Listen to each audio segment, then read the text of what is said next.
Assalamu alaikum wa rahmatullahi wa barakatuh. It's good to have you back with us at Somaliland National Television. This is the English News Bulletin with me, Mohammed Adam.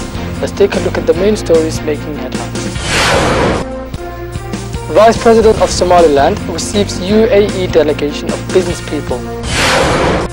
Minister of Presidency takes a tour of supervision to an ongoing road renovation operations in Howd region. Vice President of Somaliland, Abdurrahman Abdullah Ismail Saidi, received a delegation from the UAE, comprising delegations representing several business giants, which include members of Al Imarati Al Mustaqbal, one of the biggest investing companies in livestock business. This delegation is comprised of officials from Imarat Al Mustaqbal company, which is one of the pioneer companies in livestock business around the world.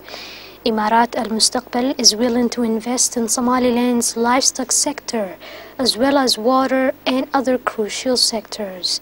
Officials of Somaliland government warmly welcomed the UAE delegation at Igal International Airport, where a press conference was held, and the UAE delegation briefed the media on the purpose of their trip. Four of Somaliland's ministries briefed the UAE investors about their ministry's work and the areas in need for more investment efforts.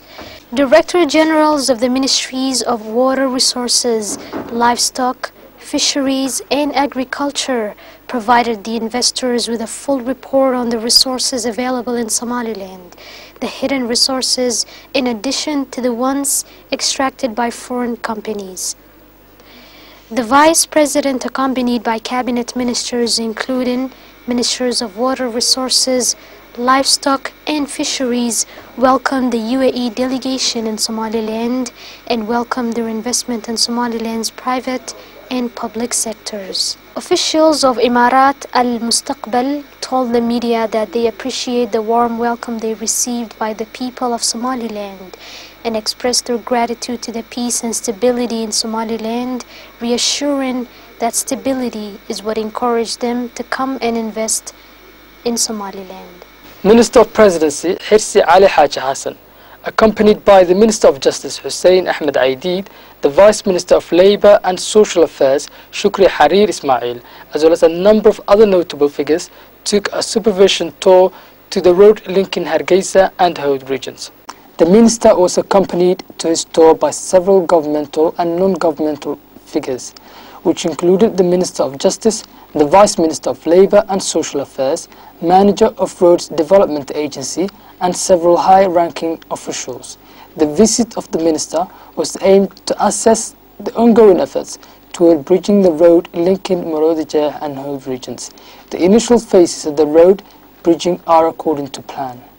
Parliamentarian Nana, a member of the committee responsible for bridging the road linking Morodijeh and Howd regions, spoke at the event and informed about the achievements that yet have been made in executing the initial phases of the road bridging, hoping that the road bridging will soon be executed.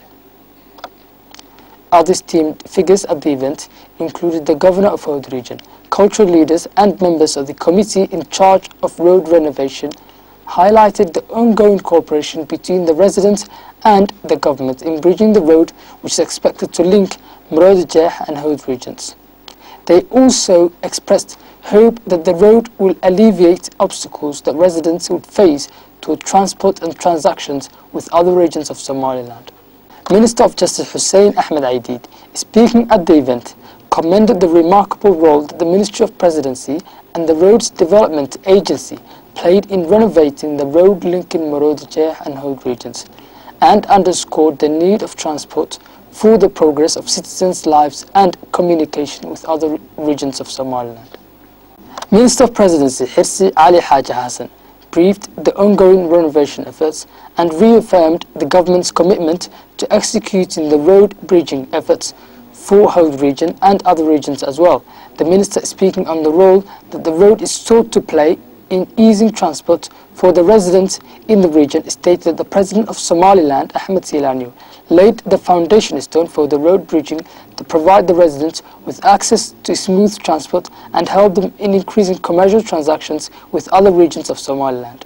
Hirsi Ali Haji Hassan stated that the economic improvement and the income of both citizens and the government correlates with the infrastructural development, a key factor for the nation's development. Other important figures, also speaking at the event, pointed out the necessity of roads development for every developing nation to foster every country's progress and economic growth.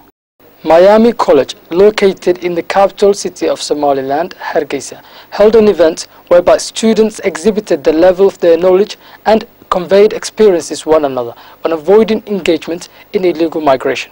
The event had in attendance Vice Minister of Information and National Guidance, Deputy Manager of Somaliland National Television, singer Nim'a Degan, administration of Miami College, students and other notable figures.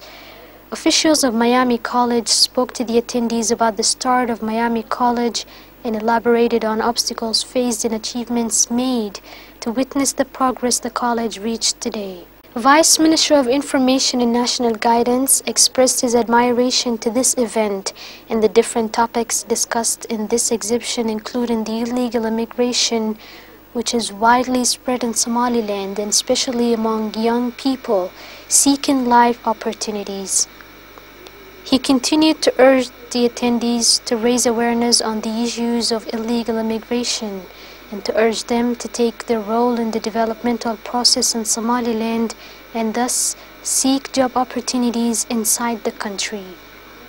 Director General of Labor and Social Affairs, alongside Deputy Manager of SLN-TV, both reiterated on the significance of education and urged all students of Miami College to further pursue their education and increase their knowledge in all aspects of life. In conclusion, officials of Miami College expressed their joyfulness to the efforts of the students to discuss issues of concern to the youth of Somaliland. Students at Golis University in the capital city of Somaliland, Hargeisa, informed about recent statistics carried out by the students at the medical college to focus on the access of nutritional food for the children under the age of 5 residing in Fallujah, a newly built residence in the outskirts of the capital city of Somaliland. Public health students at Golis University made an assessment of nutritional status amongst 5-year-old children residing in the Fallujah area. Students show that a great percentage of the children and demographics residing in the area are dire need to pick up their nutritional status. Golis University public health students stated that it's important to assist these children in improving their nutrition and rituals to finally make a progress in maintaining strong health. Teachers and administrations of Golis University reiterated on the significance of applying what they have learned into their careers and benefit the people of their profound knowledge they were provided with.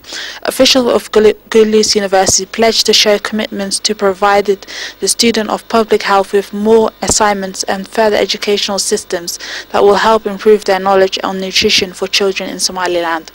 Other notable figures made keynote speeches and significance of providing our children with full access to better nutrition. Officials of the Port of Djibouti opened training for several employees from the Port of Berbera in Somaliland. Director General of the Port of Djibouti, Abubakar Hadi, speaking to the employees from the Port of Berbera, stated that the Djibouti team of managers for the port welcomed exchange and knowledge and experience by staff of the Port of Djibouti and Somaliland. The Director General of the Port of Djibouti urged the employees to utilize the training to help further ongoing development at the Port of Berbera in Somaliland. Deputy Manager of the Port of Berbera, Omar Abubakar Jama, spoke at the event and reiterated the need to exchange the experience of training by the port in Djibouti, those in Somaliland, to increase the joint development strategy of both the nations. The Deputy Manager of the Port of Berbera expressed the hope that he exchange of training by the port will enhance cooperation between the two nations in the development of the port. The director indicated the Port of Djibouti are some of the biggest in Africa and which provide services to several nations and communities in the east of Africa.